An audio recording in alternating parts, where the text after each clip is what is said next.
get our own Learning Annex channel. So I said we needed to stay focused, spending 80% of our time on our core business while we pursue this new business. All other opportunities just had to wait. It was a painful decision, but I knew we had to stay focused. Everyone thinks that to do $100 million in sales, you need a big organization. Since we all share in the profits, we don't like to be too big, and in fact, we're almost the same size as when we were doing $10 million in sales. Obviously, we are a very profitable small organization. When we started the Learning Annex Wealth Expo business, I met with the president of a large publicly held company that trades on the New York Stock Exchange, that did expos around the world. This president was so full of himself that he laughed out loud when I told him what we intended to do. He said, "6 of you are going to bring in 10,000 people, and you have no experience? Impossible." He called us the Desperados. I came back to the office and called the Desperados together in our tiny conference room and told them what this fat slob president had just called us. It was great. It was our rallying cry and unified us against this bigger company. So when he saw that we brought in not 10,000 students, but over 30,000 students, he tried to rip us off. He tried to do his own type of money show, and he got less than 2,000 people. He had no passion, and his organization was as bloated as he was. I saw recently he was fired, and the new president wrote me a nice letter asking how we can work together. There's a song I always hum to myself when things are going good. Just when you think you're hot, you're not. So I never allow myself to get complacent. And we are never hot. We are almost hot. To sum it up, if you want to become successful and stay successful, you must learn how to focus. Becoming successful is very hard. You're going to run into many problems and obstacles. But instead of dwelling on all the negatives, think about what you want. Think about all the good things you're going to do in life. Keep focused on your goal and never give up. You can never rest, no matter how good things are going. Your current good times are only a result of the hard work and dedication you have. If you want to continue being successful, you've got to keep doing the things that got you there in the first place. If you let yourself get distracted by all the trappings of success, you're sowing the seeds of your own decline. So never stop focusing on your goals, no matter how successful you are. It's true that a few people are born to be successful. They possess some special talent that makes it easy to succeed. The gifted musician, the natural athlete, or the talented business person. But the vast majority of successful people weren't handed their success on a silver platter. They worked hard for it. They set goals and stayed focused on their goals until they reached them. It's a fact that some people are able to coast to success because of some special talent or ability they were born with. But the vast majority of successful people had to work hard and keep focused to get there. Not everyone is born with natural talent, but everyone can learn to use determination and focus to achieve amazing things in life. Points to remember. Remember that success is never easy. Always take your work seriously. Keep focusing on doing what you love, even if times are tough. Acknowledge your problems, but focus on what feels good. Time is on your side. Things do not continue downward forever. Who you marry can impact your ability to focus. He or she who focuses the longest wins. Focus and discipline are habits that everyone can learn. Worry destroys focus. Be flexibly focused. Focus does not mean being narrow-minded or rigid. Be pliable enough to adjust to changing circumstances. Chapter 9. I love you. Sign this. Always have a prenuptial agreement. I've seen people and businesses destroyed because there wasn't a prenup. I'll be honest with you. If I did not have prenuptial agreements with Ivana and Marla, I would not have anything now. They attacked me rather viciously. Fortunately, I had prenuptial agreements. I did my wheeling and dealing, and today my company is much bigger, much stronger, and much richer than ever before. If I had not had prenuptial agreements, it would not be that way. I probably would have lost everything. Actually, I get along very well with my ex-wives. I think you have an obligation to your children to get along. Ivana and Marla are both terrific women. I don't blame them at all. The failure of these marriages was my fault. What happened was my fault. It's hard to be a success, to own your own business, or to hold a stressful, high-paying job. Frankly, it is very hard on your family.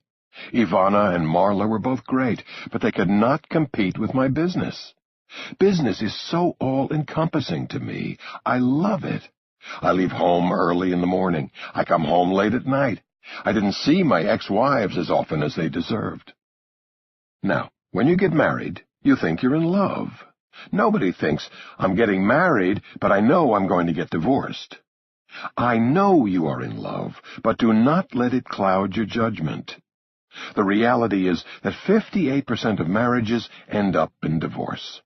You want to go out and create a great business, buy some real estate, or build your assets.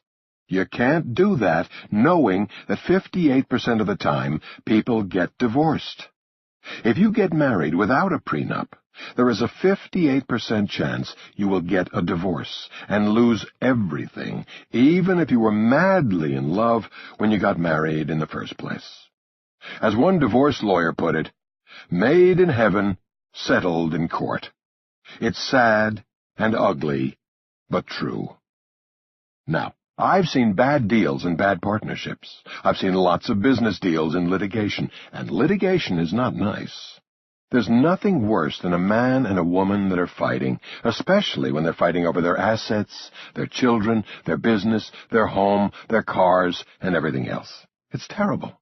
You're in love with somebody, and then realize you are in a war.